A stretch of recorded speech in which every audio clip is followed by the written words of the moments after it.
Welcome to the Explainer. Okay, let's just jump right in. What if the recent protests in Iran, a really high-level meeting in the US, and these huge defense deals happening all over Asia, what if they weren't separate events at all? Today we're going to dig into a theory from a recent report that connects these dots and reveals a potential new global power alliance in the making.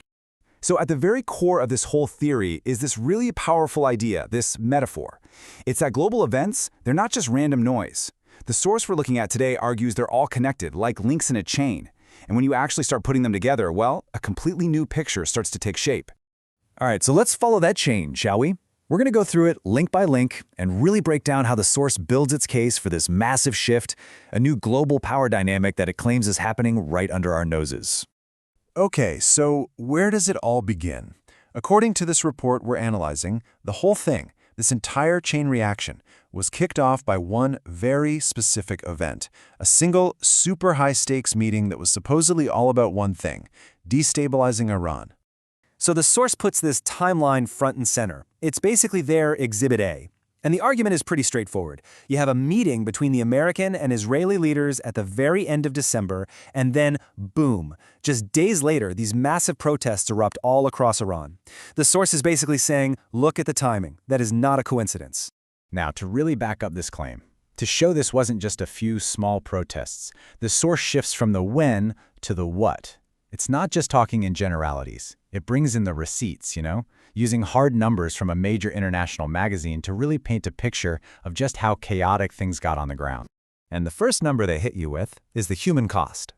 The report claims over 200 people were killed in these clashes. I mean, that's a staggering figure. It immediately tells you we're not talking about minor skirmishes here. This was a situation that was spiraling completely out of control. And it wasn't just the tragic loss of life. The damage was everywhere. The report breaks down this massive destruction of infrastructure. We're talking dozens of banks burned to the ground, mosques destroyed, and almost 50 emergency vehicles, fire trucks, set on fire. So how did the state respond? Well, according to the source, it was just as intense. They apparently arrested 2,500 people. That number alone points to a massive, sweeping crackdown, right? And you can imagine that would only add more fuel to an already raging fire. Then the source brings up this quote from the US president and presents it as a key piece of the puzzle. The whole theory here is that this statement wasn't just an off-the-cuff reaction. No, it was a signal, a sign of a plan that was already in place. An intervention, that was going to be the next move as soon as things got hot enough. So you might be asking, how did it all escalate so fast? Well, this is where the source gets into some pretty serious claims of covert action.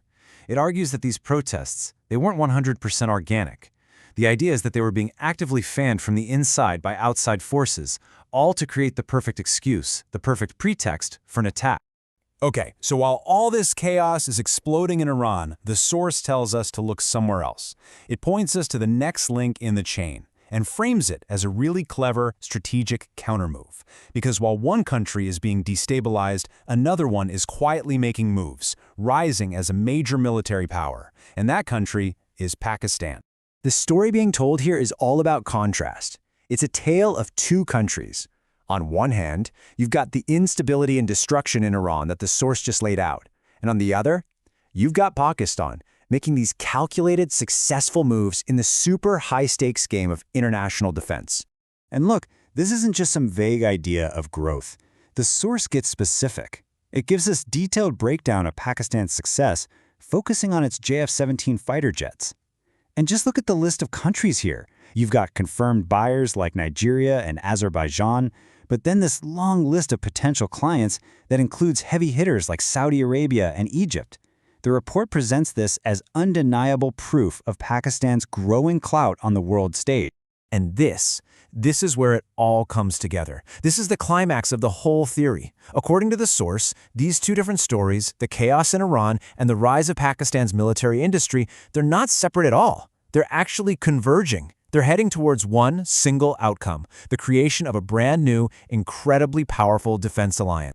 And the report is quick to say, hey, this isn't just us speculating. It actually cites a major financial news source, claiming that talks are already happening for what it's calling a Muslim NATO, a formal defense pact between three regional giants, Turkey, Pakistan, and Saudi Arabia. So why would this alliance work? Well, the theory goes that it's because their strengths fit together like puzzle pieces. They're perfectly complementary. You've got Saudi Arabia with the money, the financial power. Then you have Pakistan, bringing nuclear know-how and a massive population for manpower. And finally Turkey, with its experienced battle-hardened military and its own advanced defense industry. It's like each one brings exactly what the others need. And the source really doesn't pull any punches when it talks about how significant this could be. It flat out calls it a lethal combination. The argument is that this isn't just another regional agreement. No, this is an alliance that could completely change the global balance of power and literally reshape the future of war and defense tech. So, at the end of the day, why would this be happening? The source offers a pretty clear explanation. It's all about strategic independence. The argument is that these countries are tired of being overly reliant on the US and other Western alliances. They feel like those old partnerships just aren't looking out for their best interest anymore. So there you have it. By connecting all these dots, a political meeting, huge protests, a bunch of defense deals, the source makes its case for a massive geopolitical shift. And it leaves us with this really powerful question to think about. Are we actually watching the deliberate creation of a new world order? One that's being forged right now, in the middle of all today's crises?